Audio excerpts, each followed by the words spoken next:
So I'll be talking about Bha skarara, whom I've spent an inordinate amount of time working on at this point. Why talk about Bha skarara? He's writing in the 18th century, he's a Tantra figure, and we've been given to understand that Sanskrit intellectual culture kind of, even if it has some last few, gasping breaths, has, shut off by the 17th century. Nobody thinks of the 18th century in Sanskrit as an exciting time. So why bother with Bha skarara? Well, because Bha skarara is a great argument against this. It's being recorded, so they need to turn on the show. Oh, I thought the recording was already on. Yeah, thank you. Thank you so much. Can everybody hear me? Yeah? Okay. Right, so why? Because Bha skarara is a great argument against the idea that Sanskrit intellectual culture fizzles out by the 18th century. And the other aspect of why Bha skarara is interesting is that he's writing in the realm of Tantra, amongst other things, right? And scholarship on Tantra has often suggested, people like Douglas Brooks have suggested, that writing in Tantra is a closed domain of its own, and it's not really an interaction with other disciplines like Mimasa or Vedanta in a serious, substantial way. And again, Bha skarara is a great example against that. Okay? So, two things I feel that if we take away from this, it would be great, spoiler alert, is that the 18th century is fun, and that Tantra is not isolated, right? Tantric authors are interacting with everything around them. Now, one thing, I think just a few preliminaries. What is Srividya? Bha skarara was writing within the discipline of what we call Srividya. What is Srividya? Srividya is a strand of Tantra. It's Shakta. It has some inflections from Kashmiri Shaivism. It's non-dualist. And it's centered around the worship of the deity Lalita Tripura Sundari and her chakra, which is the Shri chakra, which you've probably seen at some point in your life. It's like a bunch of triangles with circles and then boxed in these rectangular things with openings in them. I'm clearly not a visual person. And her 15 or 16 syllable mantra, which is what Srividya literally means. It's the mantra of the goddess. Srividya probably has its roots in the turn of the millennium, but it became Srividya or Srividya and a systematized discipline certainly by the 13th, 14th centuries. Bha skarara is really, he stands at the end of several generations of Srividya scholarship. And when I say end, I don't mean it literally, because he stands also at the beginning of a couple more generations of Srividya scholarship that are influenced by him. Bha skarara is well known in intellectuals, in sort of contemporary academia as a writer in Tantra. He's also known amongst contemporary practitioners, including those who are associated, for example, with various Shankara Mathas and other Srividya practitioners, because he wrote a commentary on, amongst other things, the Lalita Sahasranama, which is a very popular stotra in various parts of the country. And he also wrote a text called the Varivasya Rahasya, which means a secret of worship, which talks about the esoteric meanings of the Srividya mantra. So these two texts are, well, popular in a certain sense. There's an ashram somewhere on the east coast of the United States of America, which is called the Bhaskara Prakash Ashram, and they trace their lineage back to Bhaskara Rai also. I think Sri Ram Kumar also traces his lineage back to Bhaskara Rai, by the way, which I find interesting. But so that's so much about Srividya.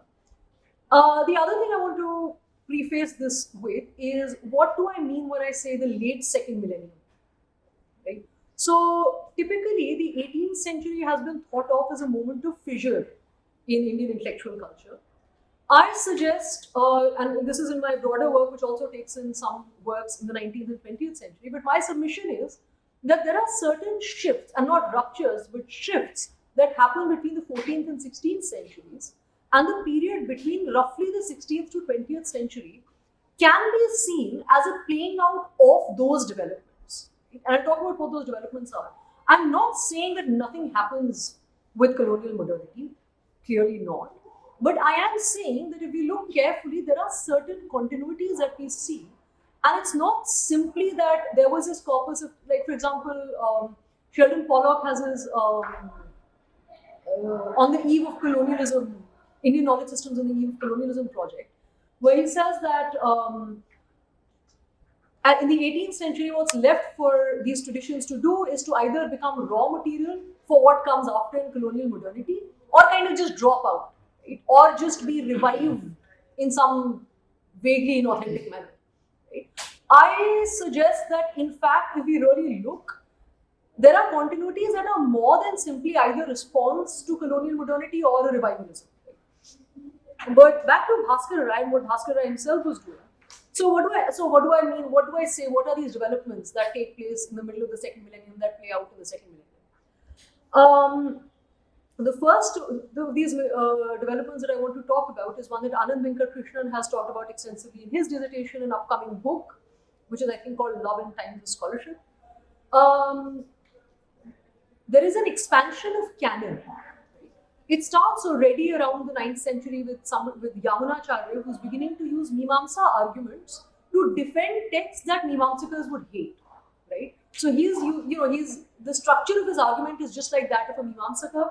So Mimamsa says, for example, that human-authored Smriti or Dharmashastra texts, or Mahabharata and Ramayana, can be authoritative, they can be pramana, because, amongst other things, the same kind of people are composing them that are involved in the transmission of the Veda. Kartra Samanyat is the sutra in the Mimamsa system.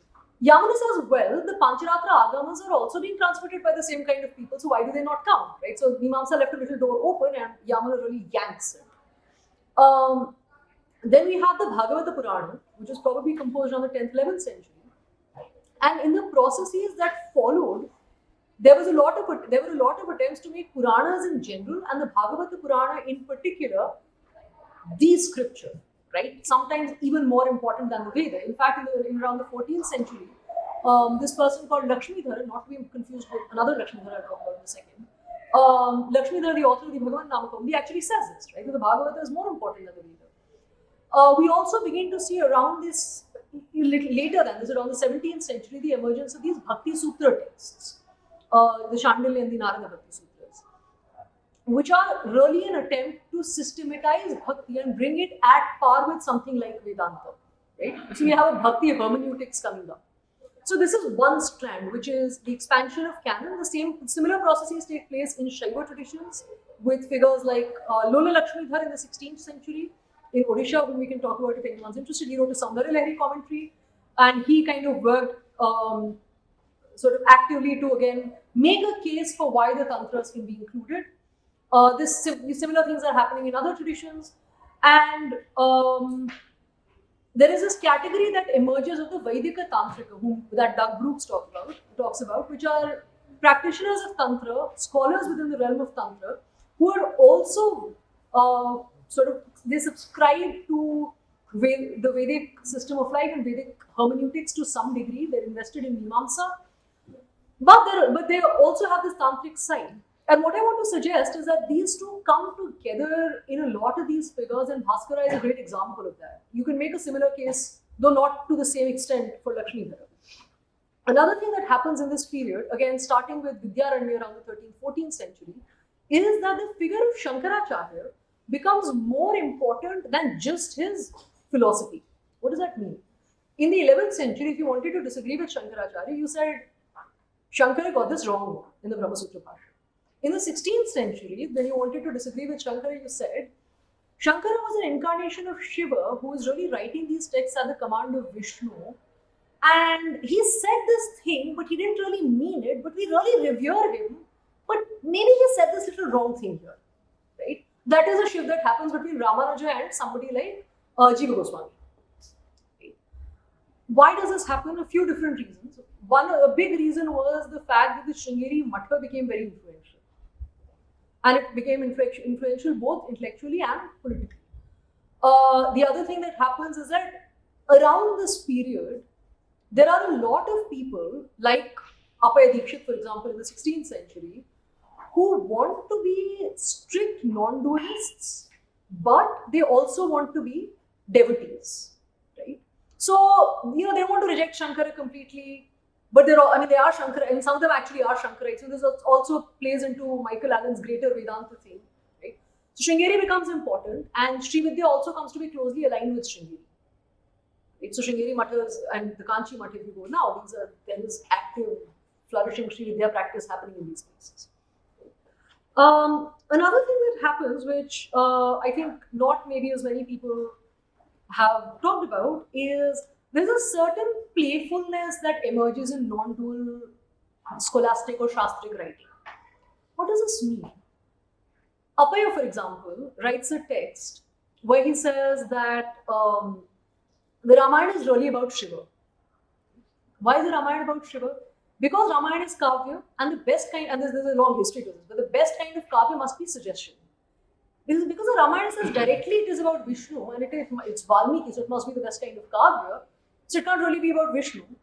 And it's about Shiva, of course. Now, reasonably, if you know who Appaya Dikshit is, what he knew, the milieu in which he was operating, he did not think anyone was going to be convinced by this. He did not think that people were suddenly going to start treating the Valmiki Ramayana as a Shaiva text. Right? He was also very well versed in Sri Vaishnava works. He actually wrote a commentary on Vedanta Deshika's Yadav Abhidaya. He's not a rube. He knows what's what. Why did he write this text? He wrote another very similar text that I'll talk about in a little bit. Because he could. He was showing off. Right? And Appaya did a lot. He was having fun. Right?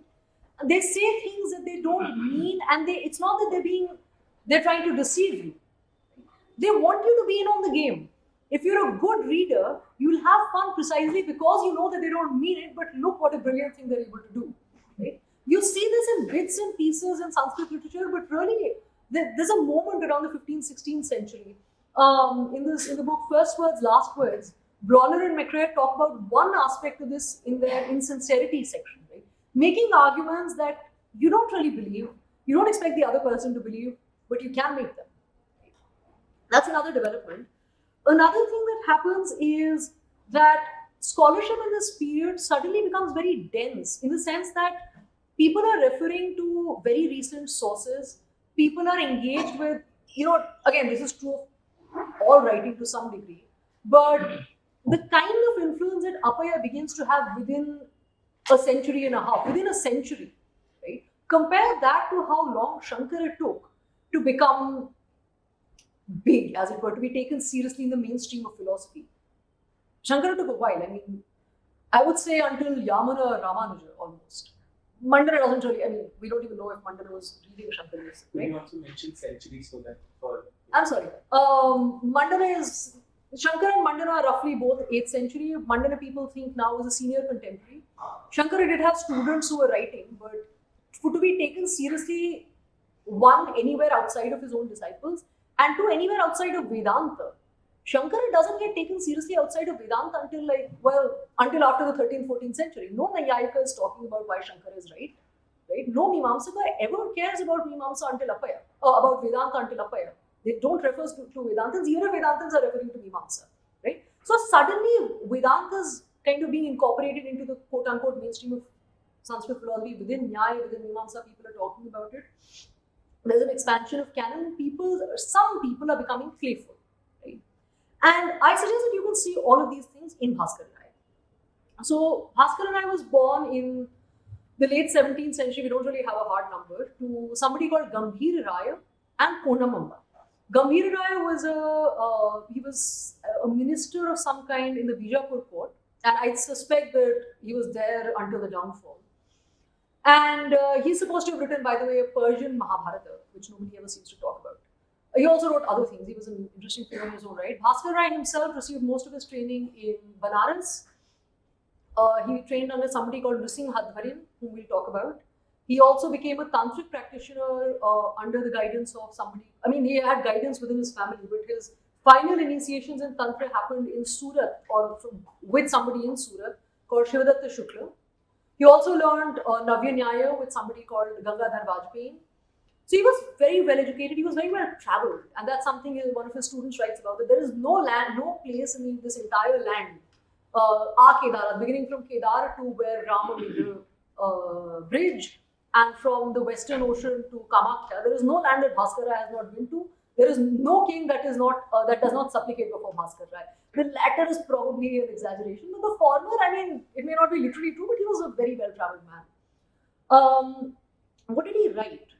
he wrote in Tantra, I have already mentioned some of his works. He wrote a Lalita Sahasranam commentary, he wrote this text on mantra. He wrote one of the texts we'll be talking about, it's called the Setubandha, the bridge commentary, on a text called the Vamakeshwara. The Vamakeshwara is a composite text. It had been commented on in parts by different people before Bha skarara. He's the first one to comment in the whole thing together. But he also wrote in Vedanta. He had a text called the Chanda Bhaskara, the fierce sun, which we unfortunately no longer have. If anybody were to come across it in random manuscript searches, please let me know. Then the other exciting thing he did was that he was a Mimamsaka. Mimamsa for... do we need to talk about Mimamsa? Yes, yes. Okay. Please. Mimamsa is a system of Vedic ritual hermeneutics, is what we call it these days. It's Vakya Shastra. It's the system that tells you how to read sentences effectively. So it's grounded, the context for it is that they're trying to read Vedic sentences. But Mimamsa was influential in many ways, and one of them was that it becomes a standard way in which you approach sentential analysis. So there is this phrase that people use starting in again around the 7th, 8th century called Padavakya Pramanadnya. If you want to say somebody is very well versed in the Sanskritic disciplines, you say they're good at word, which means they're good at Vyakarana and grammar, at Vakya, which means Mimamsa, and Pramana, which means epistemology, often Nyaya, but of course also Buddhist Pramana. So Mimamsa is Vakya Shastra.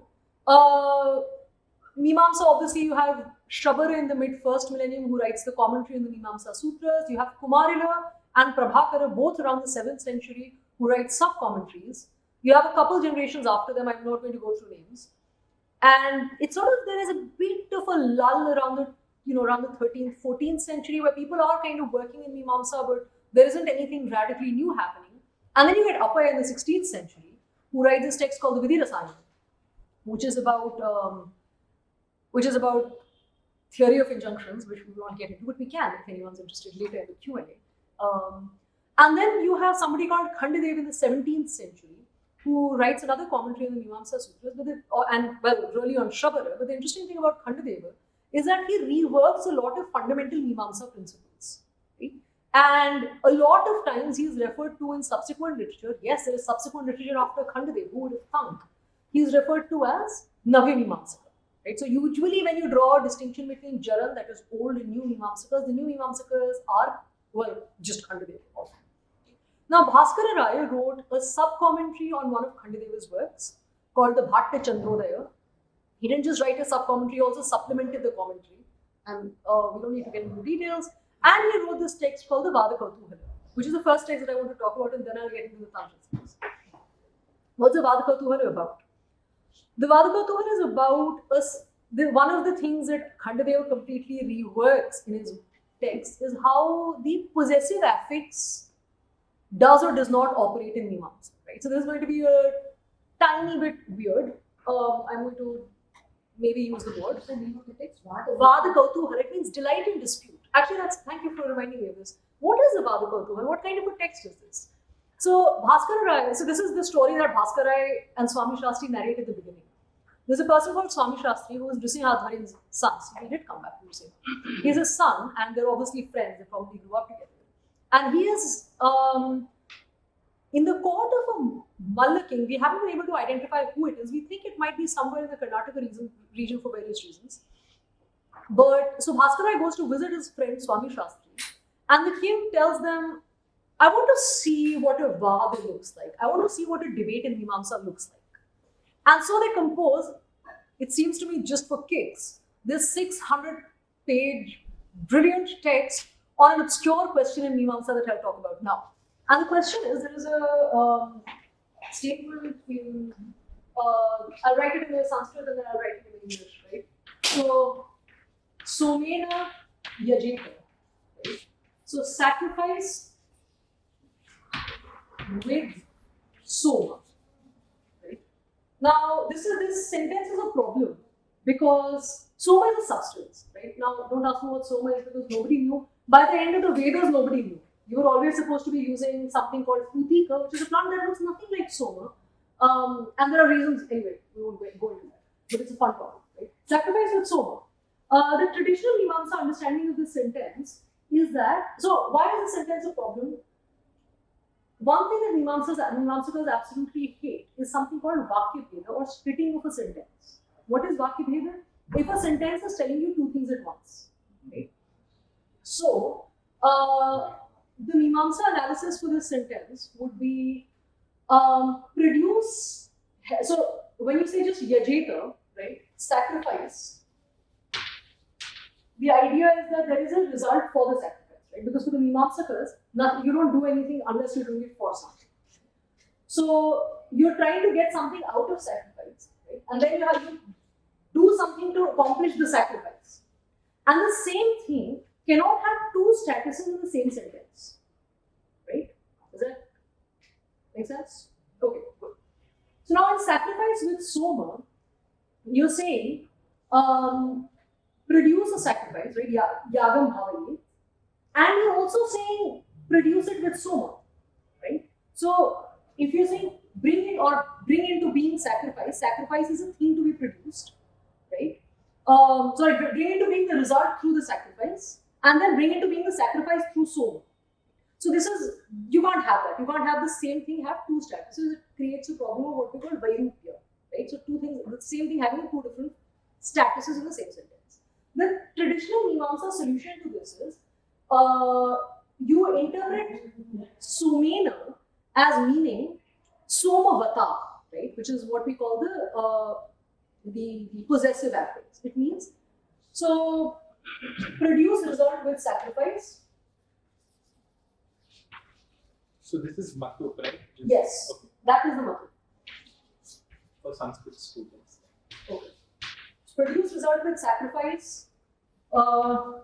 Produce sacrifice with soma. You can't have these. So what do? You add the soma to the sacrifice, right? So you say what is really happening is produce a result with a sacrifice possessing soma. That's a traditional way of understanding the sentence. What Khandadeva does is he says, we don't need this. Why do we dislike this? What is the problem with the solution? It involves something called lakshana, which means kind of implicature, right? So you're having to imply that, and you don't want that. If you can have a direct meaning, you always prefer that. How can you have a direct meaning? Khandadeva says there are two cognitions, right? So what you really read is produce a result, right? And you find that there are two instruments. So because in Mimamsa, when you analyze the verb, right? So the verb is analyzed as yagam and bhavi. So sacrifice is really, the verb becomes produce with sacrifice, and the root, the verb root, actually is read as an instrument. And this is discussed in the first Adhikarana in the second chapter of the Mimamsa Sutras, if anybody is going to read this later. Right? So, because you read this as produced with sacrifice, so you have one result and you have two instruments. Right? Now, one result with two instruments can sort of work because it is a single bringing into being which is qualified by two things. Right? Yes? So you are bringing heaven into being? Yeah, bringing whatever result. And it has two instruments. So because it's the same bringing into being, it's a single bhavana. So this can pass off as a single Vedic sentence without the Vakya Veda problem. And the way he analyzes this, and the way Bha skarara also analyzes this, is there are two cognitions. Right? There's a first order cognition where you see two things in the instrumental and one thing to bring about. And in the second order cognition, you see that, well, how do we bring them together? Well, fine, then we'll use both. We have two instruments, so we'll use them both for the same thing. Right? So it works. And there is another parallel example that I will not go into with. Just a quick question. Yes. There is no, the result of the sacrifice in the sentence. Right, so It's yagena, but yajeta is yagena halam bhavaye. That's how the sentence is analyzed in Mimamsa. But the pada can be. So this is not grammatical. This is What is it? Tathparya. yeah. This is close to Tathparya. This is Tathparya. But again, Tathparya is a term that Gangesha and post-Gangesha people start liking. It's I mean, Khandadeva may analyze this in terms of Tathparya, but if I remember correctly, in this section he does not. This is a very inter-Mimamsa thing. Nobody else thinks that verbs work like this. It's just Mimamsakas, because everything needs to be oriented towards the result for them. What else about? Yeah, so there is a fun other example about a pink 1-year-old red-eyed cow that I will leave out there as a teaser. Right. So Bhaskar Rai and Swami Shastri write this text where Swami Shastri takes the traditional position that you should understand it as that it is a sacrifice which includes Soma, and Bhaskar Rai takes this newer, cooler position that we can read this as a qualified injunction. Right? And they go back and forth. But what's brilliant about this text is that in this back and forth, it doesn't remain about this issue, right? Then they start pulling examples. And they're pulling examples from parts of Mimamsa that haven't really been popular before the 16th century, right? So they're pulling examples from the 9th chapter, the 11th chapter. So for context, Kumarila in the 7th century, when he did the sub-commentary on Shabara, most of his focus was on chapters 1 through 3, right? 4 to 12, he wrote a much shorter, it's not even a comment, it's called a tika. A tika is a commentary where you kind of just comment on the stuff that you want to and skip everything else. Which is what Kumarila does with chapters 4 through 12 of Mimamsa.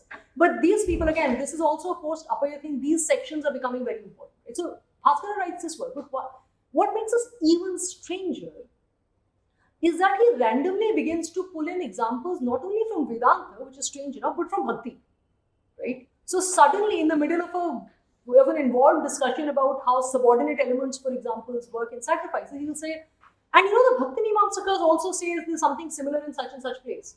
And I don't know how to convey how shocking this is to somebody who reads 1,000 years of Mimamsa, because you can't deal. Right? How can you be talking about like Lakshmidhar? So Bhaskara is doing these things. My point in saying this is that Bhaskara Raya was interesting, in some ways more interesting than Appaya, in that when Appaya was writing the Vidirasanga, when he was writing his Mimamsa work, he was not being a Vedanta. Right? When Bhaskara Raya was writing his Mimamsa work, he was still what he was. He was still a bit of a Tantrika. He talks about, in fact, he refers to, in one of his Tantra works, he refers to this text and says, I've explained why this bringing into being that we just talked about is really just a desire of the goddess. Right? Which again, I don't know how to convey to you if you don't already know how dry Mimamsakas are. Right? So he was really trying to be the same person across all these disciplines, and he had a project, right? And the way in which he brings in this stuff, it's like it's a studied nonchalance, right? Again, that insincerity thing. It's not like he thinks everybody will think it's perfectly normal that he's quoting from the Bhagavata Purana here or he's quoting from Lakshmidhar here. He doesn't. But he's trying to pass it off, and he can do it. He's clever, he's smart, he can do it, he can get away with it, right? Can you talk about really in the context of Mimamsa? Exactly. It's shocking, right? You can't take it seriously. But you can, because there's this place where I think either Ananda or Abhinavagupta says that you shouldn't be describing lovemaking amongst gods. But Kalidas does it so skillfully, it's okay. It's the same way with Bhaskara, right? He does it so skillfully. Kalidas is a poet, and this is. But my point is, it's skill. If you can do it skillfully, you can get away with it. Mimamsa is godless. But That's Bhaskara, the skill, right? but I mean, so for the record, Bhaskara Rai can be a godless Mimamsaka when he wants to, right? He has that in his pocket as well. So when he comments on Khandadeva's commentary, he's completely godless. He acts just like a Mimamsaka would, but he also brings in some of these things. So when he comments on scriptural sources, he will very skillfully bring in tantras, right? So he does have a project, and he's able to do it without compromising either his brilliance as a cutting-edge Mimamsaka, or it's not like he's not dogmatic. He's not just talking about goddess wherever he can. Right? He has an argument. Right? What's that argument? He gives one version of that argument in the Setubandha, in his bridge commentary in the Vamakeshwara. He says that Mimamsa and Vedanta, or Purva Mimamsa and Uttara Mimamsa, Vedantans often think of as a progression, right? So depending on what kind of a Vedantan you are, I'll give you the version that's closest to Ramanuja. You read the Veda, you get some meaning out of it, you do Mimamsa, you understand how to do sacrifice, you do sacrifice You remember, oh, I also read the Upanishad, and that talked about this thing that was much better than the result of sacrifice. So let me do Uttara Mimamsa, let me study Vedanta, so I know what the Upanishad means. Shankara has a different version. He thinks you don't need to know anything about sacrifice, right? Which is fair enough. Bhaskara takes this progression and he says, well, now that you've done Upanishadic learning, right, you've gotten to the point that you have. So he says, knowledge of Brahman is of two kinds, right? It's Shabda, it's verbal, or it is Aparoksha, it's direct experience. And Bhaskara says you can do the Upanishad and you can get to the Shabda level, right? But then you should strive for something more. And how do you do something more? You do it through bhakti, right? And you have bhakti mimamsa. But here is the sneakiness. You have bhakti mimamsa, but nobody thinks that bhakti mimamsa is about tantras, right? Bhaskara says, look, for mimamsa, you have the ritual section of the Veda. You have Manusmriti, you have Katyayana Sutra, you have the different Dharma Sutras, Ashvalayana and so on. For Vedanta, you have Upanishad, that's a part of the Veda. You have sort of the epics which apply to both of them, and you have, of course, Uttara Mimamsa or Vedanta. What do we have for Bhakti? We have the Bhakti Mimamsa, as which goes with Uttara Mimamsa and Purva Mimamsa. We have these Upanishads. We have the Kaula Upanishad, we have the Tripura Upanishad, we have the Nrsimhatapani Upanishad. These are these second millennium Upanishads for the most part, which have often been called sectarian Upanishads, but they are Upanishads. Nobody is saying that they're fake. Right? So Bhaskara can say these are our Shrutis. And we have the Tantras for our Smritis. And we have Sutras also. We have a Parashurama Kalpa Sutra. So we have a full set. So, this is the next step. You've done Vedanta, now you should do Bhakti. And what are the components of Bhakti? You do worship of other gods and they form stages. And then you get to the ultimate stage in Bhakti, of course, is worship of the Supreme Goddess. So you first have secondary devotion to the goddess, then you have supreme devotion to the goddess. And that's how the process that you began with Mimamsa ends. This is a full set, right? And I promise he's a lot cleverer when he's talking about this than I am. So this is his sort of his curriculum, right? He says, and he brings it right up from, you learn the alphabet so that you can read, right? You learn Kavya so you can learn to read better. Then you move on to Shastra, right? You're told, there's actually a statement, Kavya Lapancha Varjayit. You should stop doing Kavya once you've learned it. You shouldn't keep doing the same thing all your life. It's not like once you learn the alphabet, you keep learning the alphabet. Similarly, once you learn Vedanta, you don't keep doing Vedanta, you move on to Bhakti, right? Another place where he makes a similar point is the opening of his Kaula-Upanishad commentary. So the first statement in the Kaula-Upanishad is, Athato Dharma Jinyasa. Who finds this familiar? Where is this from? It's a Mimamsa Sutra. It's the first Mimamsa Sutra, right? But Bhaskara says, so you see, this is the kind of Dharma Jigyasa you can do after Vedanta. Why? Mimamsa, when you see Athato Dharma Jinyasa and Mimamsa, it just means sacrifice, right? You inquire into ritual acts. Then you do Brahma Jigyasa as a Vedantin, and you understand Brahman. Then, when you are told to do Dharma Jigyasa, Brahman is a Dharmin. Brahman is the property bearer, right? Dharma also means property. And the dharmas of Brahma are the goddess, right? So the supreme stage is to inquire into the goddess, into the nature of the goddess. Right? Now, there's another thing that's happening in this whole process, which is that every time Bhaskara says Vedanta, you have to read Advaita Vedanta. Bhaskara is never talking about any other kind of Vedanta. Good so far? One question. Yes. How does he explain succession? Because Shankara certainly argues against this kind of succession where you do Purva Mimamsa, then you do Uttara Mimamsa. So you have to be just Sadhana, Chatushtaya, Sampanna, etc. and then you do Brahma Jigyasa. So, like being an Advaita Vedantin, or at least... He's not an Advaita Vedantin. That is also true. So okay. So how does he explain that? So, he has all the reverence for Shankara, it seems. He does and he doesn't. We'll get to that in a second. So it's lip service.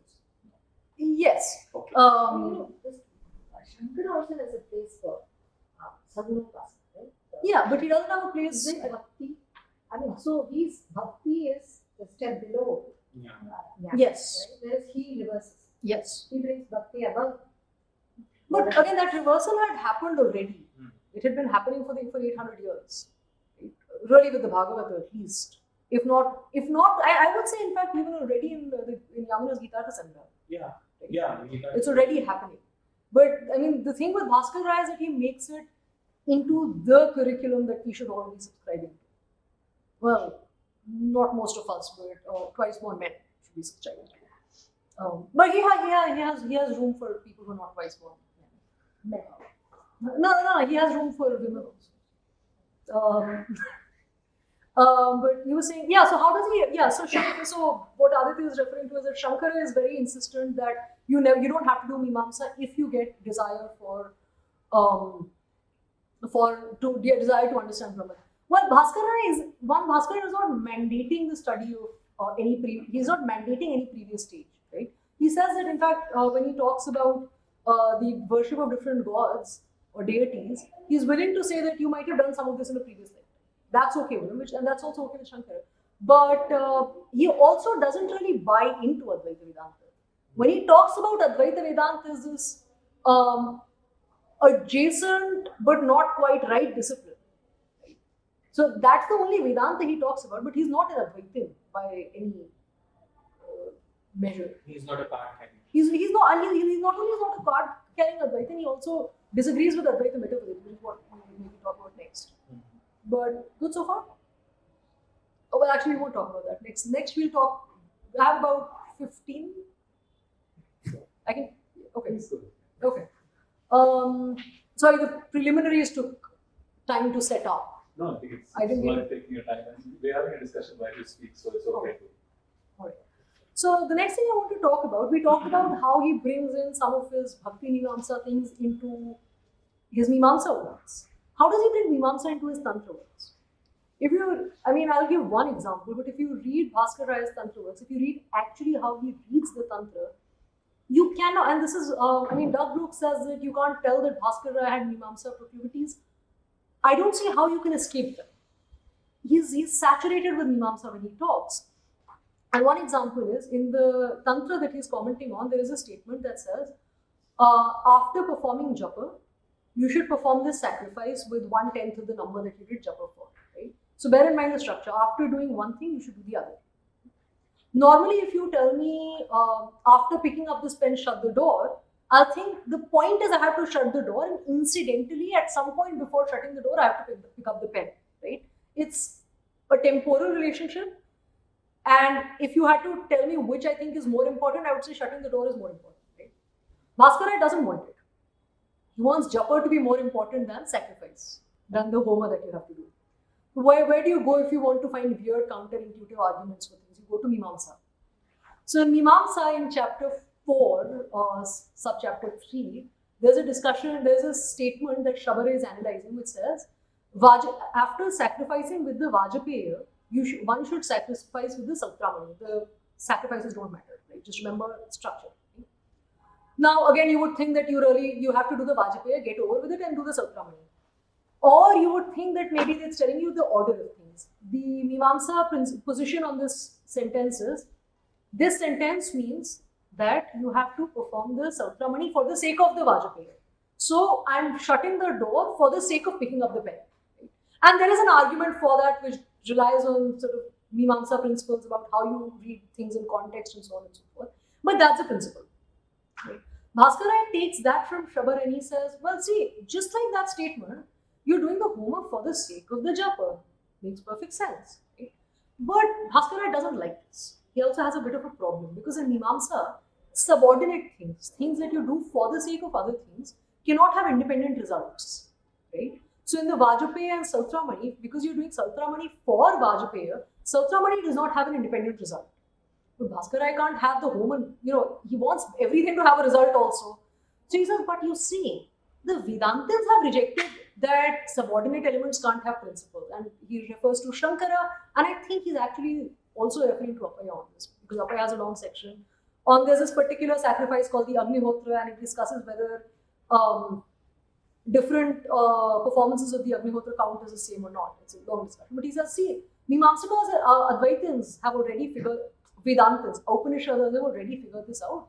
So that's why both these things can also have a result. And anyway, this principle about subordinate elements not having a result only really applies to dry acts, shushka karma, which is the kind of acts that Mimamsa is talking about, which is to say Vedanta, which is to say karma kanda, Vedic ritual practice.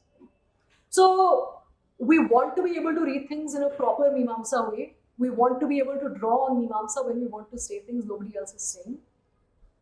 But we're not Mimamsakas, right? So we're Mimamsakas until we're not, right? So he brings in Advaita Vedanta also, and he does the same thing with Advaita Vedanta, by the way.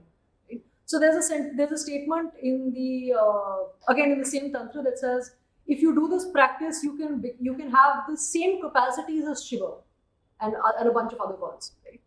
Now, other previous commentators had no problem with this statement. Right? They just said, because they weren't Mimamsakas, right? They were educated, sometimes smarters, but they weren't card-carrying scholasts in the way Bha skarara was.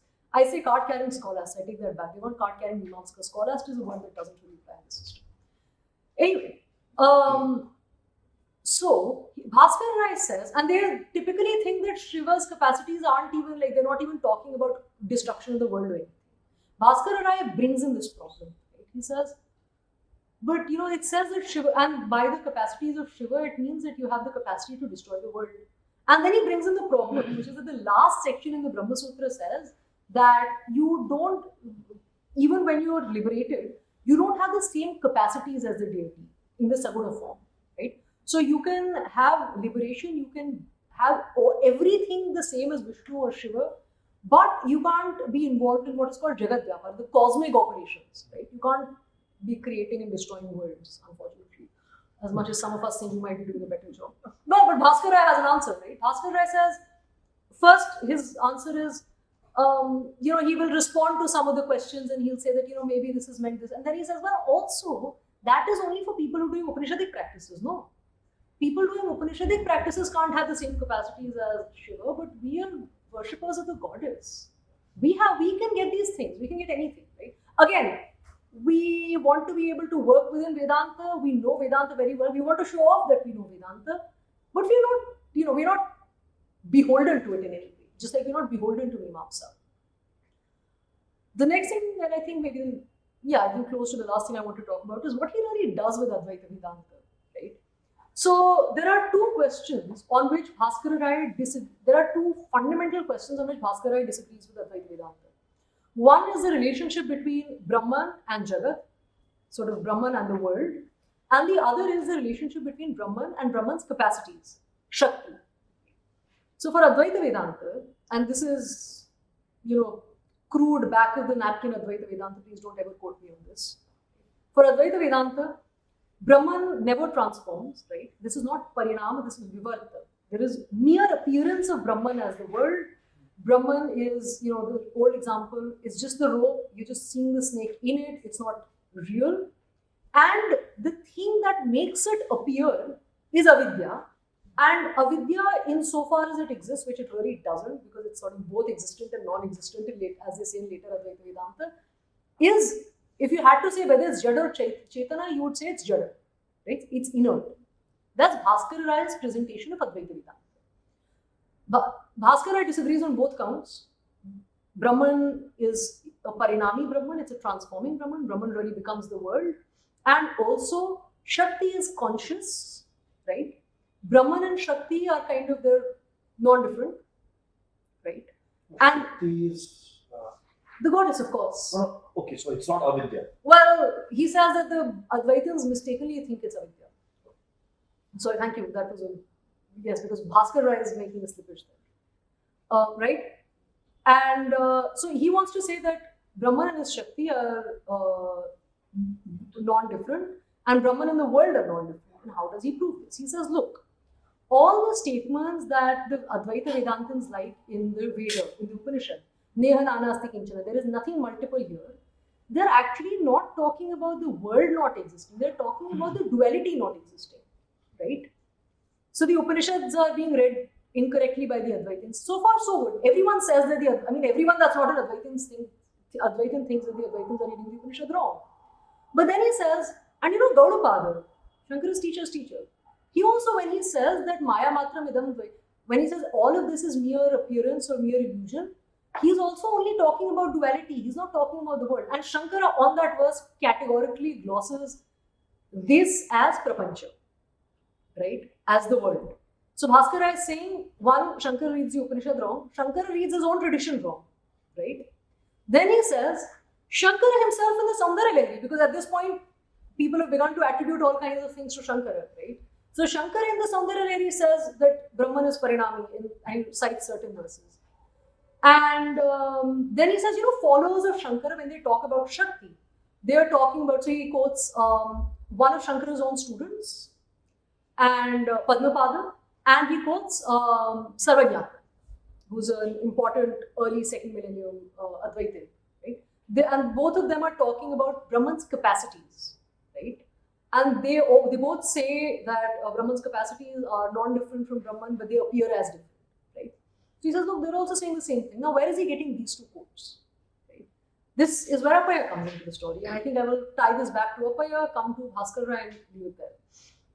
Appaya has a text called the Shivadvaita Nirnaya, the determination of non-dual Shaivism, let's say. Appaya commented extensively in a brilliant work called the Shivarkamani Deepika on a person called Srikantha, who calls himself a Vishishtadvaitin. Srikantha calls himself a qualified non-dualist.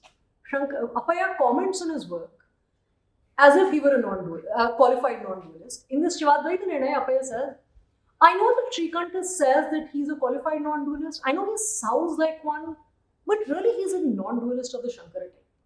And I will show you how. In that context, he's saying, so one of the counter arguments is, but Srikantha talks about capacities of Shiva and so on and so forth. And, how can you have that? And then Appaya quotes, well, these are Advaitins. They're also talking about capacities of Brahman. And this is, Shankara's own disciple and Sarvajnatman. So what's your problem exactly? Right? So Appaya is using it to prove that because some Advaitins say this, Srikantha can also be an Advaitin. Right? Bhaskara Rai is using this to say that, look, even Advaitins agree with me and not with Shankara. Right? And and then he says at the end, and the position that these contemporary Advaitins take, it's actually a Bheda position. It's a position of difference, non-difference, because really you're saying there's a difference between the world and Brahman. And I am the real Advaitin. Right? So we have more Advaitin than the Advaita Vedanta, not less. But so, my point in all of this was that one, look at the kinds of sources, right? When he talks about the curriculum that I talked about before, he's also mapping that onto the Yoga Vasishta, a text that becomes popular in Advaita Vedanta when?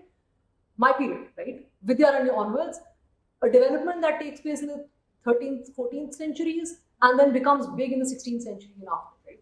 Bhaskara's sources are sources that are either being composed or becoming very important in this 15th, 16th to 20th century period. He has tendencies like, again, his attitude towards Shankara, a certain, there is no world in which Bhaskara Rai believes that anybody thinks that this is the real Advaita Vedanta position, right? No, he doesn't think so. He's not, he's a very intelligent, very widely read man. He doesn't really think that Mimamsa believes in the goddess. Right? There's a certain insincerity. And it's an insincerity that's not meant to deceive, but to delight. Think of the name of the text, Vada Kautuhala, right? Delight and dispute. These are Kautuhalins. And in some ways, the Kautuhalins begin with Appaya. But so there are these tendencies that I think characterize this period. And of course, the fact that the 18th century, Bhaskara is one example. Right? There is so much interesting, vibrant stuff happening in the 18th century.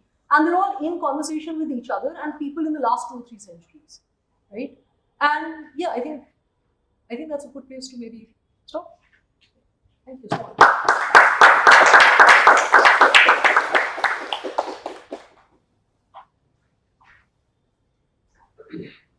Thank you so much. Thanks for bearing with me. You want to stay here and take questions? Yeah, sure. Happy to. I want to ask Aditya if you would like to make a few comments, reactions. Yeah.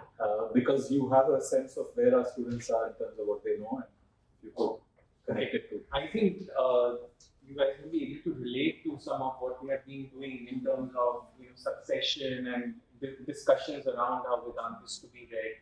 And I think someday somebody asked what is Tantra doing in a course on Vedanta? And I think by the time, and this was, we were reading still reading Ramanuja, and I was trying to explain you the Pancharatra background which Ramanuja was inheriting in a way. So just imagine like how long this period is. But over the millennium, like the things are changing, but there are no breaks or fissures, that some scholars, some big scholars have argued as such. But we do see certain continuities and changes, but nothing, as big, which would suggest that there is a complete rupture from the older tradition with the coming of colonial modernity. So that certainly is not happening in Sanskritic traditions, and I would also say that there is a lot of scholarly work still happening, and people are not in the same manner. Perhaps. I mean, at least into the 20th. I mean, one of the people I worked on is Panchanand Tarkaratna, who is writing a Brahma Sutra, the Brahma Sutra commentary. Again, I can point to the exact same tendencies in him. Right? He is writing in sort of 1930s and 40s. But the other thing that, I mean, if I may, sorry, go ahead. Yeah, I think. Yeah. The other thing that happens is also that, like, if you look at the Ramakrishna mission, for example, obviously it is shaped in crucial ways by colonial modernity. That's nobody needs to make that case. But you also see some of the same tendencies there, right? So I mean, the other figure that I have worked on a little bit is sort of Swami Veda Bharati. Again, he's writing a little bit in Sanskrit, a little bit in English. I mean, in fact, primarily in English, a little in Sanskrit. But the tendencies, right? The status of Shankara, the way in which he makes these disciplines work together. Now, what disciplines you're making work together might change, right? So for Swami Veda, yoga becomes important. Is that? Yeah. Also, I think because we are here, we could also maybe think about the new bhashya that the Swaminarayan tradition wrote. So for a very long time, the Swaminarayan tradition was being associated with the Vishishtadvaita school of Ramanuja. And then I think a few years back, they say, they were basically proposing that we are different from them in some manners, and then they had to come up with a whole bhashya. But isn't that bhashya also drawing heavily upon the Sri Bhashya? It is drawing, but it's also making, because it's I think called Akshara Purushottam bhashya. So it's also drawing upon the. It's also in engagement with Pushti Margas, because Pushti Margas are around here, so you cannot ignore them. So you choose your conversation partners very carefully, and this is not like none of this is dead. It's all happening. We just have to open our eyes to it and like read very carefully. That's fascinating. I think I can speak for those in the audience who have no background at all in these fields, but I think you still conveyed the intellectual excitement of these debates. And also some of, I think I understood some Mimamsa is fun. Yes, that's the other thing I wanted to do. Mimamsa is great. Mimamsa is like, yeah. Yes, you certainly conveyed that. And I think the other thing that I want to say is that just reminded me of, a thing that we have lost with all our reliance on PowerPoints and, pointers and other things. Just sitting, talking, turning ideas over in our heads, trying to make sense of them. Of course, you have to have someone who really knows this stuff very well to make that work. But I think that that's a mode of engagement which for our students I think is also very valuable, and that it's nice to go back to that from time to time. I think at this point I'd like to turn it over to the audience and collect questions. Would you like to raise hands? Okay. We have Srijan and one more. What's your name? Sorry? Ananya. Okay. So, Srijan, would you like to go first? And then we'll hear two questions and we'll see whether we can take them 2 or 3 at a time. Yeah, it's like we talked about Shankara using his sort of normal humanity over the years, like as centuries past, he became a sort of godlike figure, and his ideas were they were earlier debated now. But Vigyan Bhikshu, I think in the 16th century, he calls Shankara Bhikshu. He does, yes. So both strands exist, right? Sorry, can I do it one by one? You can do that. Would you rather just speak directly to the audience? I can. Well, I would love for you to sit down because I'm feeling very guilty about making you stand. But I would still prefer that you moderate the questions. I'll moderate for you. Yes, thank you. Because I was on the verge of giving up my seat because you were standing. No. Yeah, so it's true that people are still critiquing Shankara, but you also bear in mind that Vijnana Bhikshu is not in an institutional setting, right? And he's also not, he doesn't really have a school, as it were. So there's also, I mean, not that that necessarily means that you have to be nice. There's lots of madhvas being terrible to Shankara, right? But a lot of the new schools that come up, a lot of people who are who are saying that, a lot of Vaishnavas especially, do begin to, it's not so much that Shankara becomes God-like, it's not that people aren't disagreeing with him. In general, there is a trend towards disagreeing more politely. But you're right, that there are exceptions. This is not like a blanket thing, you're right. Can I add something to that? Yeah. It is emerging in a Purana, right? It's a Skanda Purana Yeah, that they yeah. quote. So it's also a problem of the Puranas. And also, I mean, it's also sort of circulating in the Vijaya stories. Oh yeah, that's right. So you, Tarinee? Yeah, so I'm sorry for making you repeat this, but I didn't really understand his argument for Brahman's capacity. his argument for Brahman's. Oh, I see. So for Bha skarara, Brahman and his Shakti are non-different, right? So there is Prakasha, there's manifestation, which is Shiva. And so there's there is the flashing forth, as it were, that is Shiva, and there is Vimarsha, reflection, which is Shakti, right? And so the Brahman has all of these capacities that are non-different from Brahman, but they're all real and they're all conscious. They, unlike the Advaita Vedanta view, where they're unreal and inert. Yeah. So this enjoyed the talk. And one thing, this Mimasa is so logical and in grammar, it seems like very much connected to mathematics. So when you are taking two paths to go to one result, and you also have another input. Yes. So two paths, one result. Do we have also two input in the question making sense? I'm not sure what the question is, but you've been interesting, so I'm going to keep listening. So two paths, two paths and one result. Yes. That is a mathematical contradiction. That makes sense to me, I suppose. In some way. I don't understand math at all is my problem, so you'll have to make it simpler for me. Okay, so these two paths and one result, Yes. that is there. Yes. So for these two paths, do you have also input to the path? I see. So you have further subordinate elements, is that Yes. right? Yes, you do. Yeah. Okay. So the yaga, for example, will have further subordinate elements of its own. So in fact, there's an entire, there's a huge section of Mimamsa that is about Anga Pradhana Viveka. What is a primary thing and what is a subordinate thing in each context. And there's also a lot written about what is Purusharth and what is Kratuarth, right? So ultimately, you do, in the Mimamsa world, you do everything for the person, right? For the twice-born man who is doing these sacrifices, who is doing these ritual offerings. So there are certain acts that directly accrue unto you, right? But then there are certain acts that only act in an intermediate way through the sacrifice, right? So they're done for the sake of the sacrifice. Is that at all? Yeah. So if you change the subordinate part, then the sacrifice will change. Yes, you can't change the subordinate part. You have to do it like the way they say. Very interesting. Very interesting. I'm glad it's. Think about Someday we should all sit down here and talk about theory of injunction, which is the typology of injunctions.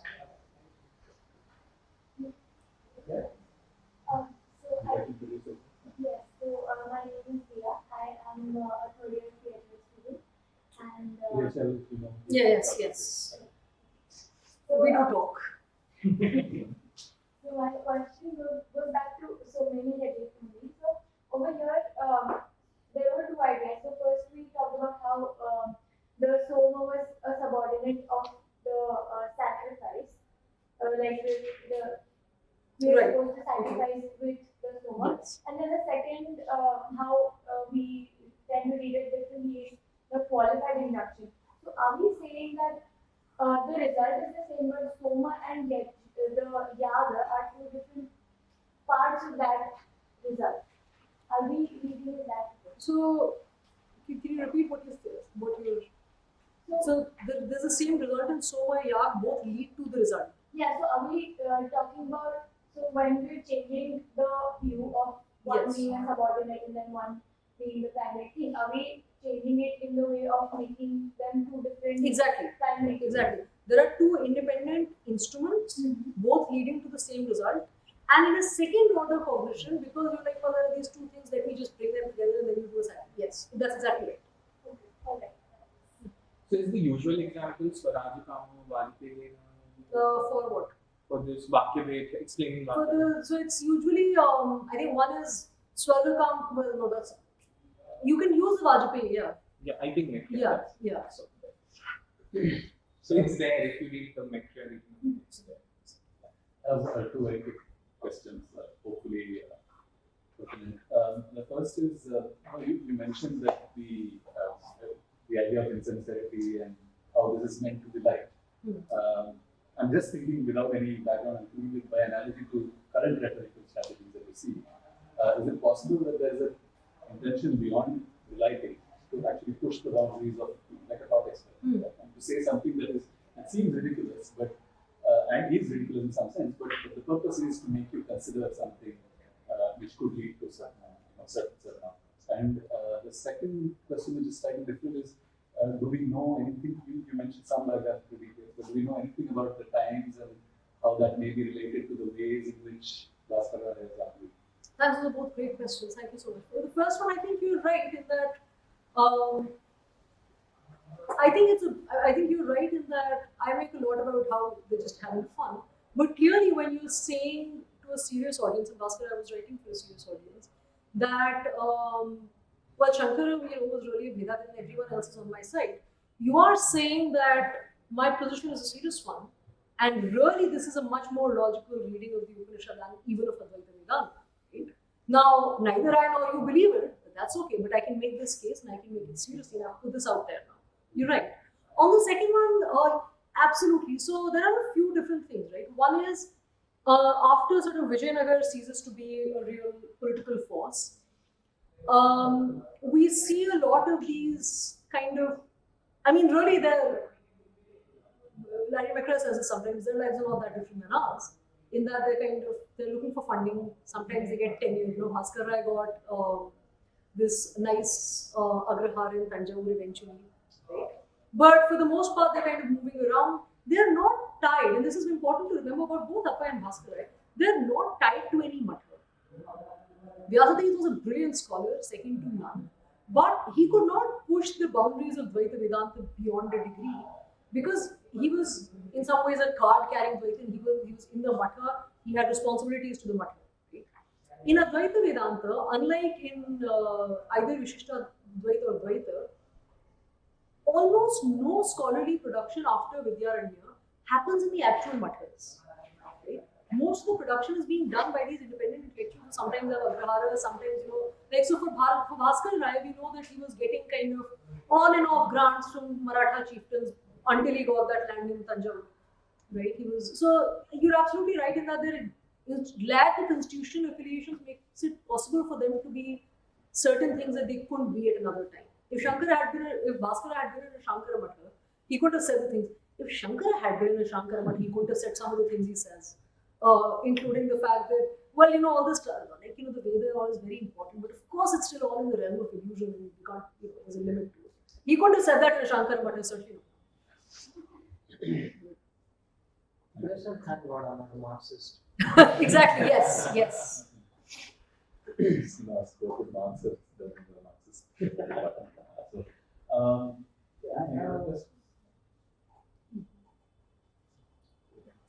After this marrying of Advaita and Shaivism, Tantra, we find even earlier, Jnaneshwara, Yeah.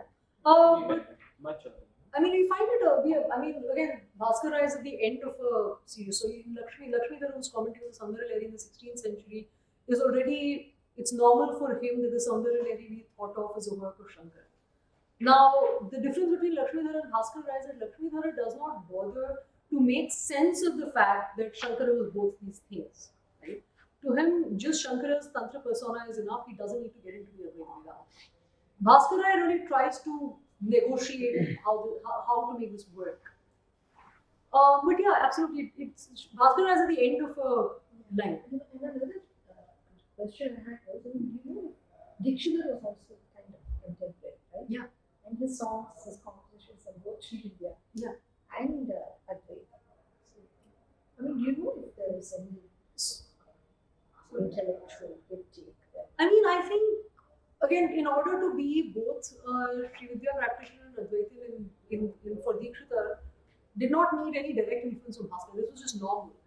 By this point, in Appaya's family, a couple generations after Appaya we don't know if he had any Sringeri or Kanchi associations. Within a couple generations of Appaya, there were initiations happening at the Sringeri Mata. They were thinking of the Sringeri Shankaracharya as their guru. Right? So by Dikshidhar's time, I think this was just how things were done. It was perfectly okay. This was not a problem for anybody except Actually, I think Mimasa and Tantra, that is more problem. It's unacceptable. But this is also, as we discussed in the context of Brother's question, that Bhaskara Raya could have written like this maybe a couple of centuries ago or 3 centuries. So was it also a kind of I would say it's a decline in intellectual rigor. If you, I would say that, whatever you can say it.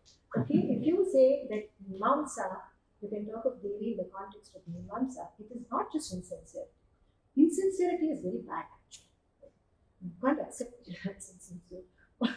Kautuhala is alright, but what may seem more serious question is that, is it also, the fact that it was at a time when maybe a couple of centuries later or 1 century later, things did decline. if you read the Vadakautuhala of Bhaskara Raya, I would read him of Mimamsa. There is no question that it's being written by somebody who not only knows the Mimamsa corpus over 1,000 years backwards, he's how do I put this? Bhaskara has a command over all 12 chapters of Mimamsa, secondary, tertiary commentaries of a kind that a handful of people in history have had. When you look at him making these arguments, right? The goddess argument is one little, it's one little part of a 600-page text. Most of this text is cutting-edge, hardcore Mimamsa that's drawing upon Khandadeva, that's really trying to make sense of the Mimamsa system on fundamental questions about Vakya Bhed, about how sentences work. It's bold enough and creative enough to deal, Tantra aside. If we leave out the Bhakti Mimamsa stuff, the Vadakautuhala is still a brilliant text.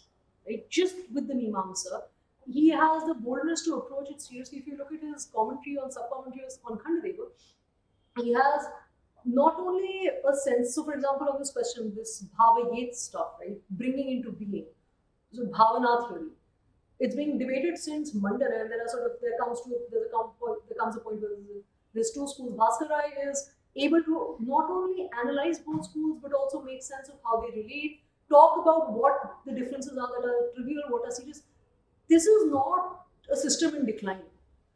I would go so far as to say that the 16th to 18th centuries are the best time in Mimamsa, because people are really renegotiating the system, and this is not, he's not a flake. Right? So, just one thing to add to what you were saying. I think this starts happening much earlier, so it's not really decline. In fact, because if we leave the goddess aside, this is happening with gods, right? Deshika writes a shame, but that's it. Is that what you have in mind? No, I was thinking of the Dev family in Banaras. Venkatesh people. Again, if you look at the Dev family was Aditya is referring to the work again of Venkatesh, who talks about them. They were Mimamsakas, but they were also non-dualists, but they were also Bhaktas. Again, if you look at their Mimamsa work, it's, they could give, not Kumara, but Sucharita around for his money. So, I emphasize the Tantra things to see how Bhaskara is trying to think across systems. But there is no, I would not say there is any sort of slip in rigor in this generation, and I don't think, I see no reason to think that this is a system behind this generation. There's at least one or two generations after Bha skarara, maybe not in Mimamsa so much, but that are doing similar analysis in other tantric works. Again, nobody thinks that the 13th or 14th century is a time of decline. Deshika writes as Ishvara Mimamsa. In fact, in some ways, that is coloring much further outside the lines than Bha skarara does. He actually recasts the whole system. Bhaskar, Shankara. Shankara Karana. but I mean, Shankara is different because he's not claiming to be Mimamsa. In fact, Shankara would say that if you're doing ritual, then Mimamsa is good for you. You can do that, right? If you think that, he says that, What I find problematic, see, I don't know if it's because as an intellectual historian, how you look at it, and maybe as with my background, I look at it differently. It's just that if a writer, Shankara, takes from or talks about Vedanta, and he says, I go up to this extent, and then go to something else. That is where, because I haven't read, I don't know what exactly how his arguments unfold. Probably they are rigorous, but that's not the sense that I took away different. So yeah. But I also want to submit that we have a way of thinking about these as static systems, right? Vedanta should be like this, Mimamsa should be like this. They are, No, but there are some core ideas. but you can, again, Bhaskara is not denying that he gives you the normal theory of bhavana, but he also slips into something, he dips into something for a second. They, just like us, have pre-modern or sort of Actually, people before the 19th century can be fun and interesting. It's not our prerogative. So I think we should continue this Sure, yeah. So I'm sorry. offline. No. Not sorry at all. I'm just trying to fit in a few more questions. Rahul have a question. Any more from the students? Okay, we'll start with Rahul. Then we are Yeah, very, very fascinating talk. I was wondering, Robert, to think about this in terms of its afterlife of these debates. I'm wondering if there was a popular life to these conversations, these concerns outside the institutional setup of whether it's a monastery or a seminary or whatever it is. So, for example, I see some of these arguments invoked in the context of caste debates when Gandhi was, pushing forward to a new idea of, say, the idea of Harijat. And the opposition from the orthodoxy is essentially based on their belief in the Mimamsaka understanding of fixity, of rituals and the place in the hierarchical system. So, and in Bhakti, of course, the way in which Bhakti percolates across in the cultural sphere is through ideas of translation. So, Bhakti is not seen in the way in which it is seen by Bha skarara, but as in terms of its practice, in terms of the communities or publics that Bhakti produces for itself, so on and so. I was wondering if there was any popular life to any of these debates outside the specific text and specific people. So, thanks for this. I mean, I'm really not a historian of anything real people do in the world.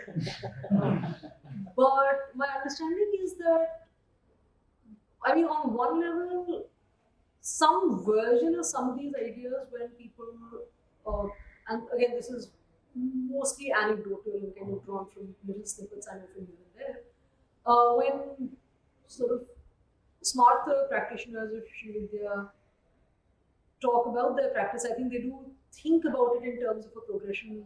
There's Advaita Vedanta, but there's also the goddess, and of course the goddess is supreme, and so on and so forth. So there are those communities, but my sense is that the communities that have taken on Bha skarara in the 20th century, especially as as somebody in the initiatory lineage, have not really taken the Mimamsa on as much. So, I mean, I can think of reasons for that. One of which is that, I mean, as much as I love Mimamsa, by the mid 20th century, there were Mimamsakas, but they were more in just, I mean, the Mimamsakas were always in exclusivity in 20th century, and there were Mimamsakas like that even in the 20th century, Pattariyama Chinnaswamy, A. Subramanya Shastri in Banaras and so on. But in question, when they talk about tantric practice, they don't really take this into account. So, Although, I mean, I can't say if when they talk about tantric ritual, they talk about it in a Mimamsified way or not, because that might be a possibility. Because some version of that you already see in some of the earlier commentaries. So that might have percolated into the way people talk about ritual, but I would really not know because I don't talk to it. That's another question. Yeah, so I'm just going back to your sentences, and I was just curious if when we're looking at the meaning of sentence and how they're understanding sentences like the one you explained, were there any influences from people like Bhattacharya, from the Vakya or texts like those where they're talking about sentences, the word structures and things like that? Were there any kind of influences? So thank you. That's a great question. I mean, we were talking about it today with Those same I forget Advik and what is it? Srijan.